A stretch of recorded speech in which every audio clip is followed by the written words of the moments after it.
Imagine this. It's 1940.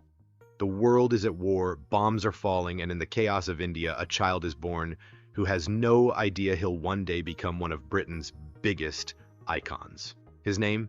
Harry Roger Webb. You know him as Cliff Richard. But here's the twist. Cliff's childhood wasn't glamorous, far from it. When his family fled India after the war, they landed in a struggling post-war England where food was rationed, jobs were scarce, and hope was in short supply. Cliff didn't grow up surrounded by wealth or privilege. He grew up in a world where survival came first and dreams came second. And yet, that's what makes his story so unbelievable. Because while most kids his age were worrying about where their next meal was coming from, Cliff was already obsessed with something far more dangerous, music. And not just any music. He fell headfirst into the forbidden, rebellious sound of American rock and roll. Think about that for a second. This was the 1950s, when conservative Britain saw rock as the devil's music. Parents hated it, schools banned it, and yet, Cliff, he couldn't get enough. He taught himself guitar, practiced until his fingers blistered, and dreamed of escaping the gray streets of London. But here's the kicker. No one could have predicted that this skinny kid from a poor immigrant family would rise up and change the sound of British music forever. Fast forward to 1958. Cliff is 18 years old, broke, unknown, and desperate for a chance. Then, out of nowhere, he records a song that would flip the British music scene upside down. The track? Move It. Now here's why this matters. Before Move It, British music was considered a joke internationally. America had Elvis, Chuck Berry, and Little Richard. Britain, they had light pop, dance tunes, and crooners your grandma would love. Nobody thought a British kid could ever compete with American rock. And then Cliff Richard showed up. When Move It hit the airwaves, it was raw, it was rebellious, and it sounded like nothing Britain had ever produced before. Music critics didn't just like it, they said it was the very first real British rock and roll song. Think about that. Without Move It, there's a very real chance the British invasion, the Beatles, the Rolling Stones, all of it might never have happened the same way. But here's where it gets scandalous. At the time, Cliff wasn't just breaking music barriers, he was breaking cultural ones too. Parents were horrified. This wasn't the polite, clean-cut pop star they wanted their daughters to admire. This was something more dangerous. Cliff had swagger, he had charisma, and suddenly he was the bad boy of British music. In a matter of weeks, he went from a complete nobody to a household name. Overnight, this teenage rebel with a secondhand guitar was being called Britain's Elvis. And while that label would follow him for decades, Cliff wasn't just copying Elvis, he was creating a movement of his own. The shocking part?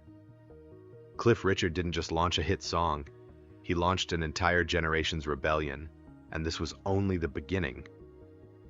By the early 60s, Cliff Richard wasn't just another rising star, he was the star. And what makes his career jaw-dropping isn't just the number of records he sold, it's how long he stayed on top. Let's put this into perspective.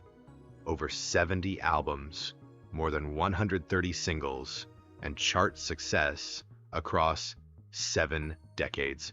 That's right, Cliff Richard is the only British solo artist to score hits in the 1950s, 60s, 70s, 80s, 90s, 2000s, and even the 2010s. Think about how insane that is. Entire music genres came and went. Punk, disco, grunge, hip-hop, and Cliff still found a way to stay relevant. But here's where it gets spicy. While the Beatles were fighting, the Stones were falling apart, and other stars were flaming out in drug scandals, Cliff just kept rising. He delivered hit after hit. Living Doll, Bachelor Boy, We Don't Talk Anymore, songs that not only topped the charts but defined whole generations. And yet, critics hated him. Why? Because Cliff wasn't living the rock star life. No drugs, no arrests, no stories of hotel room destruction. While his peers burned out in chaos, Cliff's image was squeaky clean. And for some, that was the biggest scandal of all. Here's the thing about Cliff Richard, he was the clean-cut superstar who somehow became untouchable. While other rock idols spiraled out of control, Cliff was showing up to rehearsals on time, never missing shows, and avoiding the chaos that destroyed so many of his friends, and fans loved him for it. Parents who once hated his rebellious move-it days suddenly wanted their daughters to marry him. He became the safe rock star, the one who kept his dignity while the rest of the industry went wild. But behind that perfect smile, there was always a cost.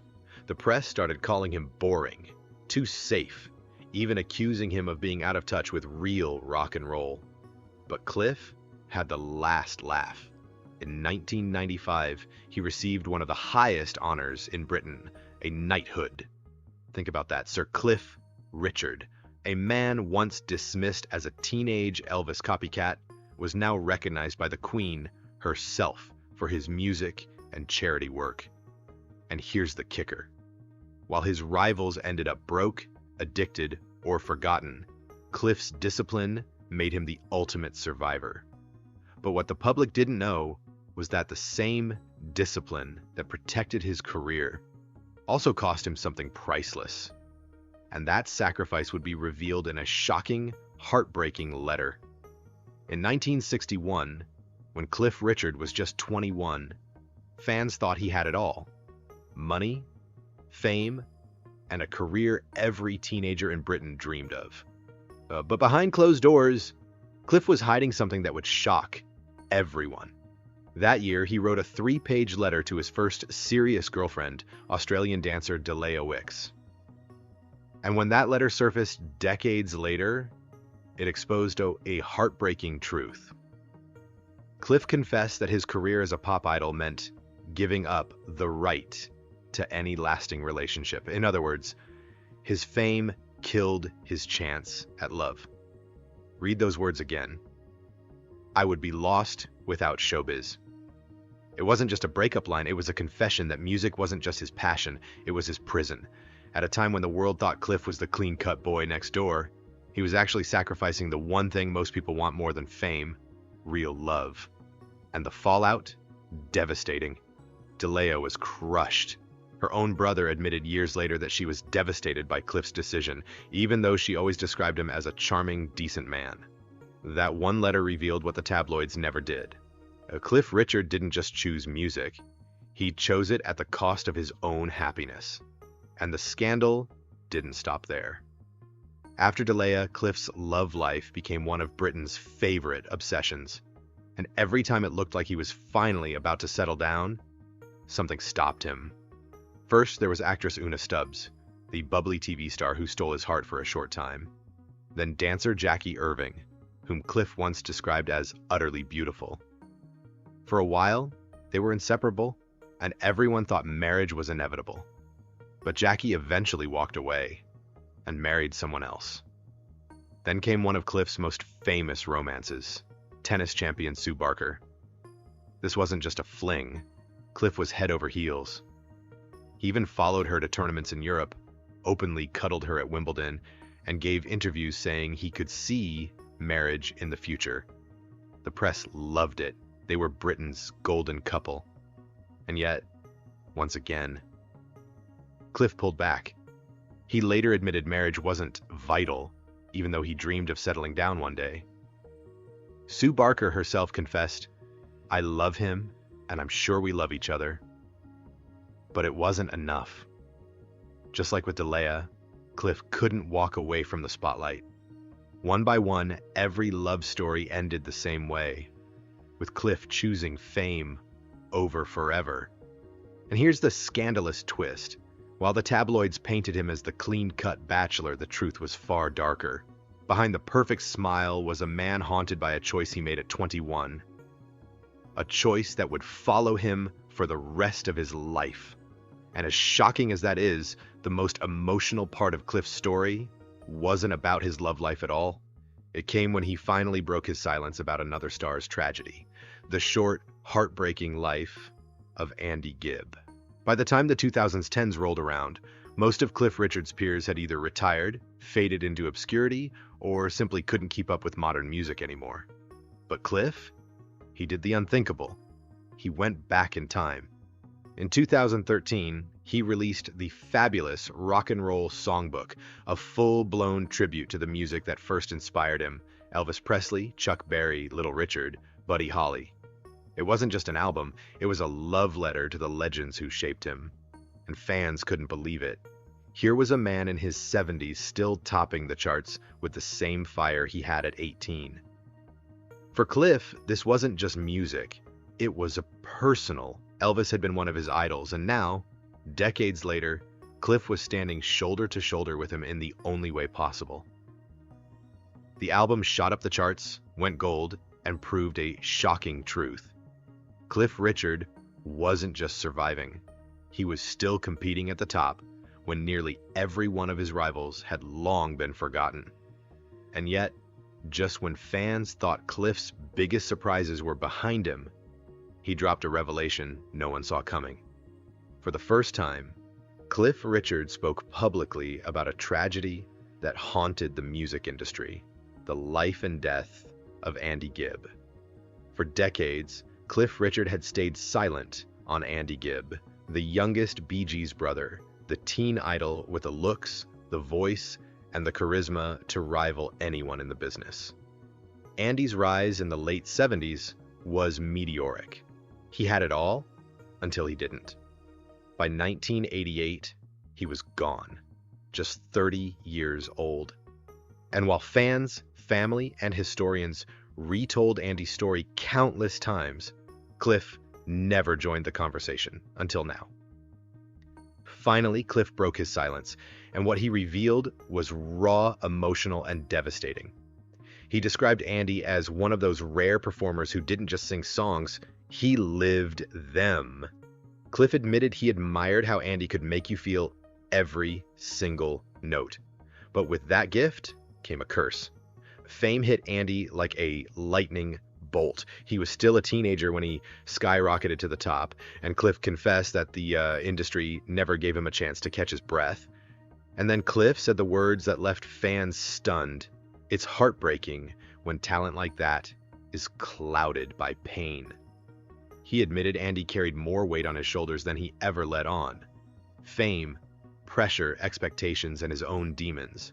Cliff's tone wasn't just reflective, it was personal, almost as if he saw his younger self in Andy's story. For the first time, Cliff Richard wasn't the untouchable legend. He was the survivor looking back at someone who didn't make it. And in that moment, he gave fans a glimpse of the side of fame that's darker than anyone wants to admit. But as heavy as Cliff's confession was, he wasn't finished. Because what he said next about Andy's legacy would change how fans remember him forever. As Cliff Richard opened up about Andy Gibb, his words cut deep. Because they weren't just about Andy. They were about all the young stars who get swallowed by the machine of fame. He admitted Andy's struggles weren't just bad habits or reckless choices. They were the crushing weight of expectations, the loneliness of stardom, and the brutal truth that fame gives everything, then takes it all away. Cliff said it best: "It's heartbreaking when talent like that is clouded by pain." And you could tell he wasn't speaking as a distant legend, he was speaking as someone who had walked dangerously close to that same Cliff himself. But here's what makes Andy's story so haunting. Even in his darkest moments, he had a gift most people never lose sight of: he could light up a room. Cliff said, even when he wasn't at his best, he made others feel good. That's a gift very few people have. And that's why Andy's death at just 30 still feels like one of music's greatest robberies.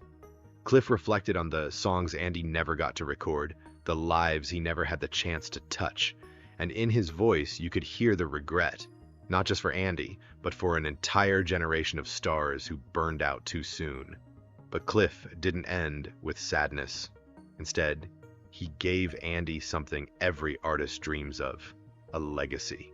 Andy's story is sad, yes, Cliff admitted, but it's also full of beauty.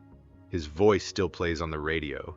His performances still make people smile, and his name still means something to those who loved him. And that's the final truth. Andy Gibb may have been gone too soon, but through his music, he'll always be alive. And Cliff Richard, who gave up love, outlived his rivals, and carried the scars of fame, was the one to finally say it out loud. So maybe the real lesson here isn't about fame, or charts, or even survival. It's this: the music never dies, and neither do the stories of the people brave enough to sing.